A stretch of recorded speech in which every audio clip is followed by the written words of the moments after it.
이번에는 세계적으로 이슈가 되고 있는 중국의 코로나 봉쇄 시위 상황 한번 봅시다. 새로운 기사 하나 떴는데 월가, 월스트리트죠. 미국의 월스트리트, 월가. 저렴한 중국 증시 지금이 투자 기회였습니다. 중국 증시뿐만 아니라 주식시장은 만약에 예를 들어서 반도체주들이 많이 떨어졌어요. 그러면 지금이 투자 기회라고 나오는 겁니다. 저렴한 반도체 섹터.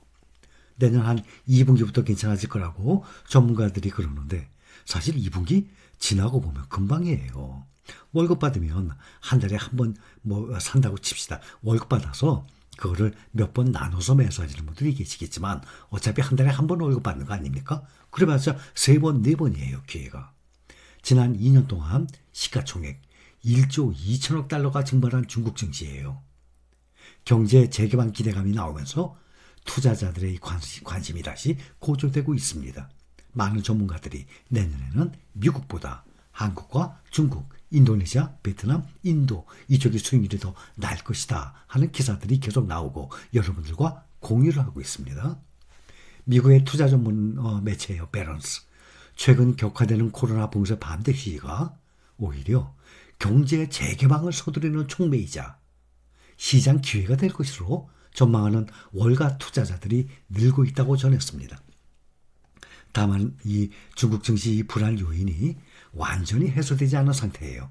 단기적으로는 변동성이 당연히 확대가 될 수 있죠. 당연히 주의를 해야 되죠. 최근 몇 주 사이에 미국 투자자들 사이에서는 중국 증시에 대한 낙관론이 계속 힘을 얻고 있는 모습이에요. 중국 당국이 그동안 경기 활동을 짓누르고 시위까지 촉발시킨 이 제로 코로나 정책을 완화할 것이라는 소문 지난달부터 이미 시장에 나돌기 시작했습니다. 지난달 초 시장에서는 중국 당국이 내년 3월을 목표로 코로나 봉쇄 완화를 검토하는 위원회를 꾸렸다는 소식 전해졌습니다. 같은 시기 중국 관영 언론은 중국 보건당국인 국가위생건강위원회가 방역 관련 통제 범위를 최소화하고 최단 기간에 가장 작은 희생을 수반하는 정밀 방역이 이루어지도록 노력한다는 소식까지 내보냈었습니다. 시장이 중국 당국의 제로 코로나 이 봉쇄 정책 탈피 신호를 정확히 포착을 했다면서 중국 증시는 과매도 상태이며 어떤 밸류에이션 지표로도 역대 최저 수준이라고 말을 하고 있습니다. 현재 중국의 증시가 역대 최저 수준이라고 합니다. 수년간 중국 증시의 비중 축소 입장이던 이 글로벌 어드바이저 로러 게리치라는 사람, 펀드 매니저들은 주가가 크게 하락했지만 중국 경기 안정의 수혜를 볼 수 있는 중국 현지 기업들을 포트폴리오에 적극 편입시키고 있습니다. 이 사람들은 미국과 유럽이 여전히 인플레이션 파이팅에 매몰된 상황에서 중국 경제가 되살아나면 중국 증시가 결국 위너, 승자가 될 것으로 판단을 하고 있습니다. 월가의 이 높아진 관심과 더불어서 중국 증시 최근 양호한 흐름을 보이고 있습니다. 당연히 단기 변동성은 주의해야 됩니다. 투자에 있어서 아무리 좋은 시장을 해도 단기 변동성은 어디든지 다 있습니다. 중국 관련 시장 리스크가 완전히 사라진 것은 당연히 아니죠. 투자자들의 계속적인 주의가 당연히 필요한 것입니다. 특히 전파력이 높은 이 오미크론 변이와 겨울 날씨로 코로나 재유행 위험이 고조되고 코로나 봉쇄 완화에 또 차질이 생길 수 있다는 점, 이런 것도 몇 달 동안 앞으로 시장의 변동성이 커질 가능성이 있는 것입니다. 또 하나 이 기사 보면 백지 시위에 놀란 중국, 대도시 방역 속속 완화. 지금 대도시 방역이 완화되고 있는 기사들이 계속 나와요. 지난 주말 중국의 여러 도시에서 고강도 제로 코로나에 반대하는 이른바 백지 시위, 많이들 TV 뉴스를 통해서도 보셨죠? SNS상에서도 많이 나왔습니다. 또 저도 같이 우리 함께 공유했었습니다. 이 백지 시위가 발생한 이후에 베이징과 광저우, 충칭, 중국의 대도시들이 속속 방역 완화에 나서고 있습니다. 광주성의 광저우는 오늘 하이주, 텐허, 바이윈 등 도심 9개 구의 전면적인 방역 봉쇄를 완화한다고 밝혔어요. 오늘 코로나 감염자가 발생한 아파트 이런 데만 봉쇄해서 통제 구역을 최소화하고 조건에 부합하는 지역은 즉시 봉쇄를 또 해제하겠다고 약속까지 했습니다. 또 구 전체 주민을 대상으로 하는 유전자 PCR 검사, 전수검사 하지 않기로 했습니다. 광저우도 전날 도심 도로 곳곳에 설치됐던 방역 가림막을 대부분 철거를 했어요. 그리고 차량 운행이 정상화됐습니다. 광저우 도심 지역은 지난 10월 말부터 전면 봉쇄돼서 주민 외출이 금지되어 왔었거든요. 또 하나 대도시 충칭도 도심 지역에 대해서 행정 단위 아파트 단지 등의 소규모 구역을 기준으로 감염 위험이 낮은 곳에 인구 이동을 허용하는 등 점진적으로 봉쇄를 완화하겠다라고 지금 밝히고 있는 상태입니다.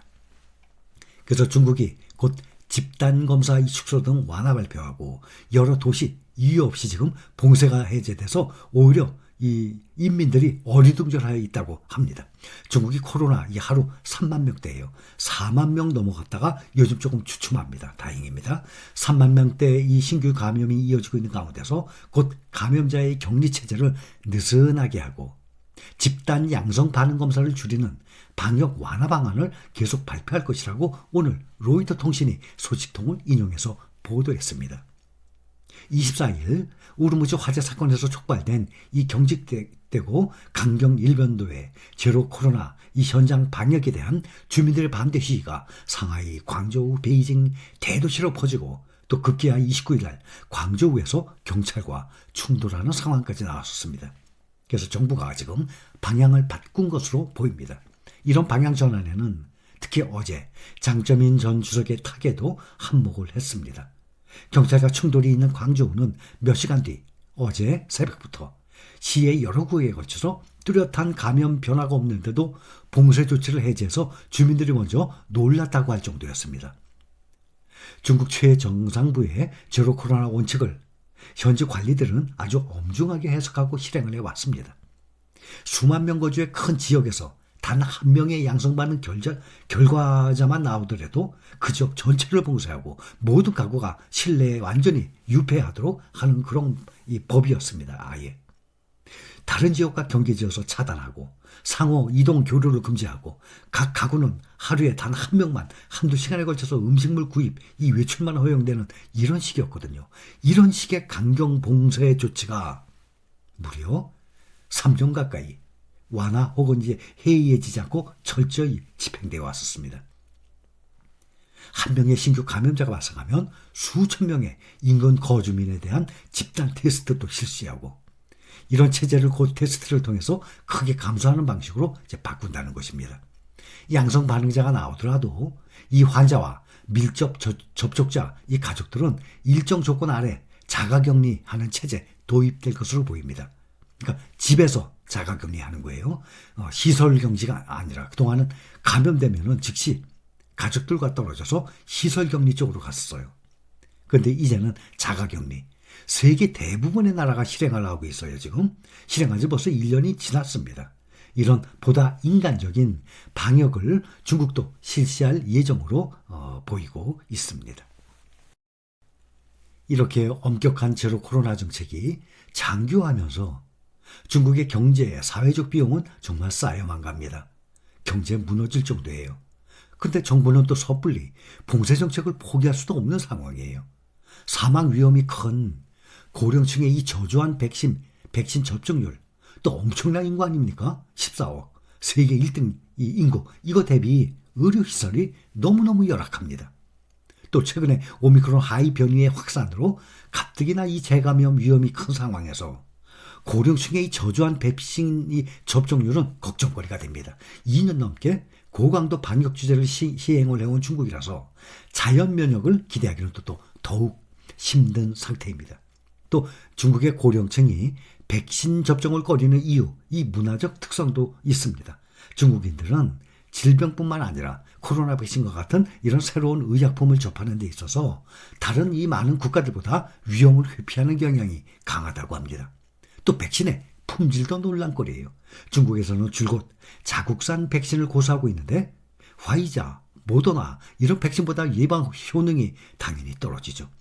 면역 효과도 비교적 빠른 시일 안에 급격히 떨어지는 것이에요.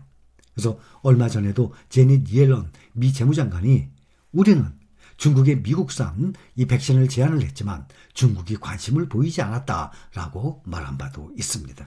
자, 여기까지 중국의 지금 코로나 봉쇄 시위 상황 지금 어떻게 돌아가고 있는지 잠깐 알아봤습니다. 여기까지입니다. 감사합니다.